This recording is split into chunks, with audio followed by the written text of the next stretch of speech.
Hermanos y hermanas, que la paz del Señor esté con ustedes. Antes de sumergirnos en el relato de hoy, una historia sobre la fe inquebrantable y los misteriosos caminos de la providencia, les pido un pequeño gesto de apoyo. Si sienten que estas palabras pueden ser un bálsamo para otro corazón, les invito a compartir este mensaje. Su me gusta y su suscripción son como semillas que, con la ayuda de Dios, nos permiten sembrar más historias de esperanza. Que el Señor bendiga sus manos y sus hogares por ayudarnos a difundir su palabra. Hoy narraremos la historia de dos campesinos, dos hombres forjados por la misma tierra, pero con almas que miraban en direcciones opuestas. Juan era de esa clase de hombres cuya bondad se sentía antes de que hablara.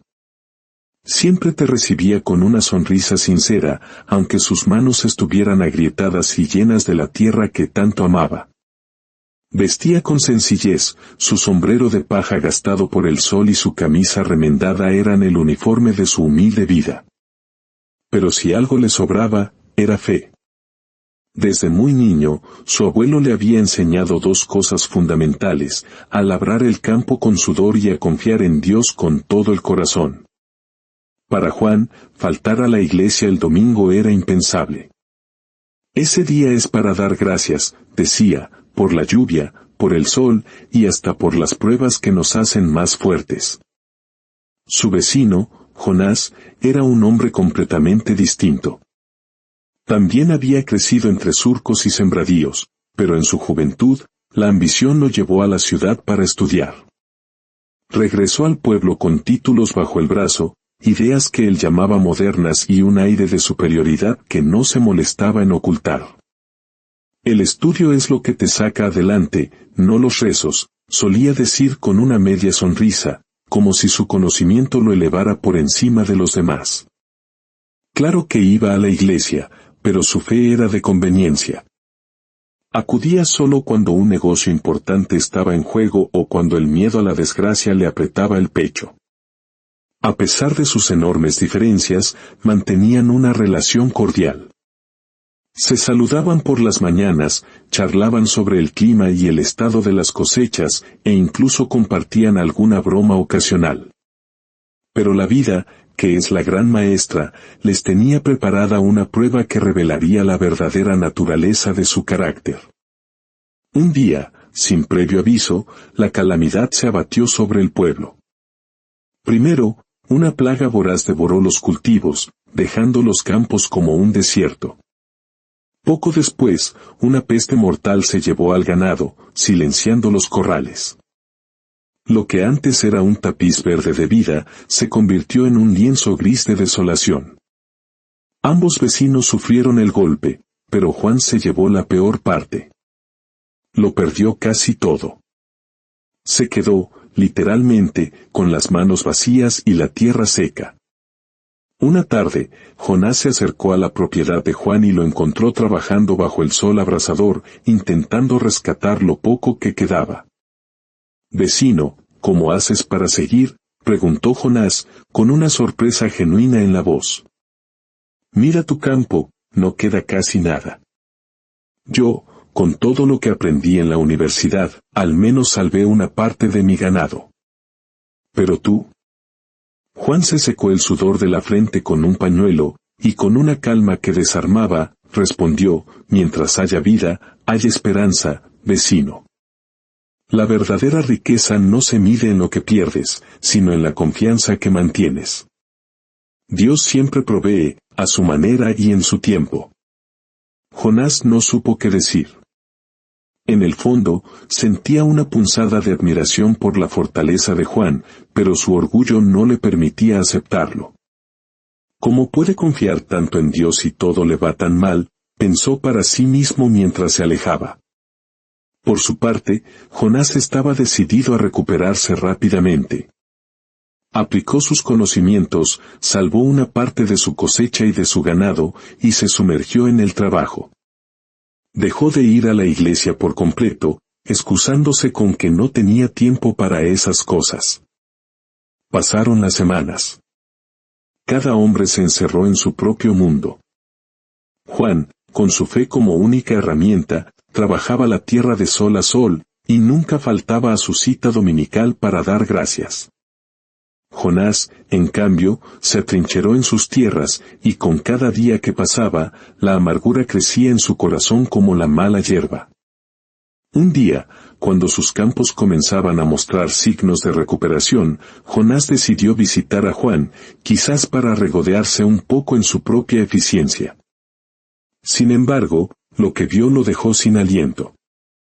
Los sembradíos de Juan estaban verdes y frondosos.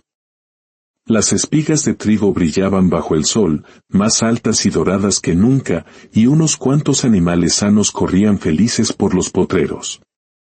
Pero, ¿cómo?, murmuró Jonás, acercándose incrédulo. Vecino, esto es imposible. Juan lo recibió con su sonrisa de siempre, sentado a la sombra de un árbol que parecía haber crecido de la noche a la mañana. ¿Qué tiene de imposible, vecino?, preguntó. Es solo el fruto del trabajo duro y la ayuda del de arriba.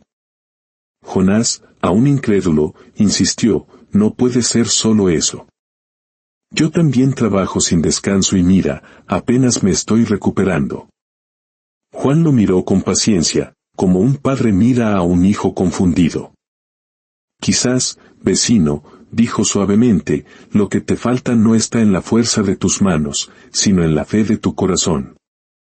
Esas palabras fueron como una bofetada para Jonás. Se sintió profundamente ofendido, pero su orgullo le impidió mostrarlo. Puso una excusa, dijo que tenía prisa y se marchó. Esa noche, no pudo dormir. Las palabras de Juan resonaban en su cabeza, en la fe de tu corazón. ¿Qué significaba eso? ¿Por qué él, con todo su conocimiento y su esfuerzo, no podía superar a su simple vecino? Así, con el paso de los días, la admiración secreta que sentía por Juan se transformó en algo mucho más oscuro. La envidia comenzó a echar raíces en su alma, un veneno que lo consumiría todo. No podía soportar la idea de que aquel hombre sencillo, armado solo con su fe, estuviera por encima de él. Y esa envidia lo llevaría a tomar una decisión que cambiaría su vida para siempre. La envidia de Jonás se convirtió en una obsesión. Cada vez que veía los campos de Juan reverdecer y sus animales multiplicarse, sentía un fuego que le quemaba el pecho. Una noche, incapaz de soportarlo más, salió a sus tierras. Miró el cielo estrellado, apretó los puños con tanta fuerza que sus nudillos se pusieron blancos y gritó al viento, si Dios no me escucha, que me escuche quien sea. Estoy dispuesto a lo que sea con tal de superar a ese hombre. En ese instante, un viento helado sopló, apagando las luces de su casa. Una sombra se alargó entre los árboles, más densa que la propia noche, y de ella emergió una figura alta y oscura. Sus ojos brillaban como brasas en la oscuridad y su voz era un susurro profundo que parecía venir de las profundidades de la tierra. «¿Me llamabas, Jonás?», dijo la figura, dibujando una sonrisa maliciosa. Jonás retrocedió, aterrado. «¿Quién? ¿Quién eres tú?», tartamudeó, aunque en el fondo de su alma ya conocía la respuesta. «Llámame como quieras. El adversario, el tentador. O simplemente, alguien que puede cumplir tus deseos», respondió la sombra. «Sé lo que anhelas. Superar a tu vecino. Que tus campos sean los más fértiles, tu ganado el más gordo y tu casa la más grande. Todo eso puedo dártelo. Pero todo tiene un precio». Jonás tragó saliva, el miedo luchando contra la ambición. «¿Qué precio?», preguntó. «Renunciarás a ese Dios de Juan», dijo el demonio, «y cuando llegue tu hora, tu alma será mía». Por un instante, Jonás dudó. Pero la imagen de los campos florecientes de Juan y el recuerdo de su propia humillación avivaron el fuego de su envidia. El deseo de venganza fue más fuerte que su temor. «Acepto», exclamó, extendiendo su mano temblorosa. El demonio la estrechó. Su tacto era frío como el hielo. Y en ese instante, todo cambió.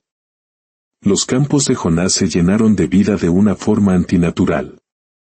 Árboles frutales cargados de frutos brotaron mágicamente, y su humilde casa se transformó en una mansión opulenta. ¿Algo más?, preguntó el demonio, como quien ofrece un último regalo. Jonás sonrió, una chispa de pura maldad en sus ojos. Sí. Quiero que los campos de Juan se sequen por completo. Que no crezca ni una brizna de hierba. A la mañana siguiente, Juan salió a sus tierras y contempló el desastre. Donde el día anterior había vida, ahora solo había desolación y muerte. Pero en lugar de desesperarse, se arrodilló sobre el suelo seco, levantó las manos al cielo y oró con fervor: Señor, no entiendo por qué permites esto, pero mi fe está en ti. Dame fuerzas para seguir adelante, pues tu voluntad es perfecta. Escondido detrás de un árbol, Jonás observaba la escena con una sonrisa de triunfo. Ese tonto, se burló en voz baja. Cree que su Dios lo salvará. Sin embargo, a pesar de su aparente victoria, Jonás no se sentía satisfecho. La envidia seguía allí, y el deseo de ver a Juan completamente humillado lo consumía. No era suficiente con ganarle, quería que Juan perdiera también su fe. Una noche, sintiendo que necesitaba más, Jonás invocó de nuevo al demonio. ¿Qué quieres ahora?, preguntó la aparición, con un aire de impaciencia. Quiero poder absoluto, exigió Jonás. Quiero cambiar las cosas a mi antojo, con mis propias manos, sin tener que llamarte. El demonio sonrió de lado. Te lo concederé. Pero escucha bien. Te daré este poder, pero hay una condición: si alguna vez pierdes el control de tu temperamento, si dejas que la ira te domine, todo lo que tienes se desmoronará, y vendré a reclamar lo que es mío. Jonás, cegado por la ambición, aceptó sin dudar. Ahora, con su nuevo poder, decidió jugar un juego cruel con Juan. Transformó las tierras áridas de su vecino en un paraíso aún más verde y floreciente que antes, pensando que esto lo confundiría y debilitaría su fe. Cuando Juan vio el milagro, cayó de rodillas una vez más. Gracias, Señor, por tu infinita generosidad. No sé cómo ha ocurrido esto, pero sé que es obra tuya. Desde su escondite, Jonás apretó los puños con furia. Idiota. No fue tu Dios, fue mi poder. A partir de ese día, cada vez que Juan oraba pidiendo algo, Jonás se lo concedía con malicia. ¿Necesitaba Juan más carretas para la cosecha? Jonás las hacía aparecer. ¿Un galpón más grande? Se construía en una noche. Incluso una vez, cuando Juan sintió sed trabajando, oró por un poco de agua, y Jonás hizo que una jarra de agua fresca apareciera a su lado. Pero con cada acto, sin darse cuenta, Jonás se estaba convirtiendo en el siervo que cumplía las peticiones que Juan le hacía a Dios. Un domingo, disfrazado de un hombre rico, Jonás fue a la iglesia para espiar a su vecino. Durante la misa, escuchó a Juan orar en voz alta: Señor, te doy gracias por escuchar mis súplicas. Gracias por usar incluso a aquellos que no creen en ti para cumplir tus propósitos. Todo lo que ocurre, sea bueno o malo, está en tus manos y obra para el bien de quienes te aman. Esas palabras golpearon a Jonás como un rayo. De repente, lo entendió todo. En su intento desesperado por destruir a Juan, había estado sirviendo como un instrumento para el Dios que tanto despreciaba. Su rabia, contenida durante tanto tiempo, estalló como un volcán. No. Esto no puede ser, gritó, perdiendo todo el control, y salió corriendo de la iglesia. Mientras corría ciegamente por el campo, la sombra del demonio apareció frente a él. Jonás, dijo la figura con una sonrisa helada.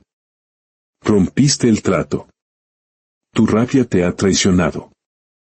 Antes de que pudiera responder, una oscuridad densa lo envolvió, y Jonás desapareció para siempre, dejando solo el eco de un grito de desesperación en el viento. Juan nunca supo qué ocurrió exactamente con su vecino. Lo único que sabía era que, a partir de ese día, su vida fue bendecida. Sus campos florecieron, su familia vivió en paz, y su fe se mantuvo inquebrantable. Años después, rodeado de sus hijos y nietos, Juan les contaba esta historia, diciendo, recuerden siempre, cuando confían en Dios con todo su corazón, Él puede usar incluso el mal que otros les desean para convertirlo en un instrumento para su bien. Y así, la fe y la humildad triunfaron, dejando una lección eterna, que los planes de Dios son más grandes que la envidia de los hombres, y que su amor siempre encuentra un camino para prevalecer. Que esta historia nos recuerde que incluso en las pruebas más oscuras, la mano de Dios está obrando para nuestro bien. Que la paz del Señor esté con todos ustedes, ahora y siempre.